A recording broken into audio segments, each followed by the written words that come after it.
নগরীর পতাঙ্গার মাইসফারাত হজরত মইনুল কবির হাফেজ জান আলী শাহ আদর্শ মাদ্রাসাত বার্ষিক সালানা জলসা পুরস্কার বিতরণ ও হেফজ বিভাগের হাফেজলর পাগড়ি প্রধান অনুষ্ঠান অনুষ্ঠিত সোমবার মাইসপাড়াস্থ উগ্র কনভেনশন হলত মাদ্রাসার প্রতিষ্ঠাতা পরিচালক হাফেজ মাওলানা ইকবাল হোসেন ও সভাপতিত্বে ও সাজ্জাদ আলম মুন্নার পরিচালনায় এন্ডে মেহমানে আলা হিসেবে উপস্থিত আছিল মাইজবান্ডারি গাউসিয়া হাদি মঞ্জিলুর নায়েবে সাজ্জাদানশীল শাহ সুফি সৈয়দ তানভীর হাদি মেজবান্ডারি।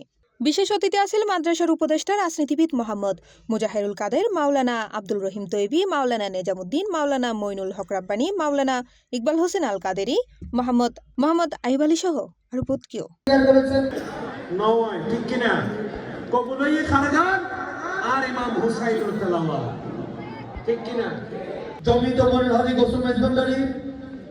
সৈয়দ তানভীর হাদি মেজবান্ডারি কেবলা কাবা হুসাইনি আল মেজবান্ডারি কেবলা কাবার সুযোগ্য বড় শাহজাদা। এই সময় 10 জন হাফেজ ছাত্ররে ফাগড়ি ফরাই সম্মাননা দেওয়ায় কোরআনে হাফেজ অনার ফর এন স্বীকৃতি পায় হাফেজ চোখে মুখে আছিল আনন্দর ঝিলিক। C plus TV, Chittagong.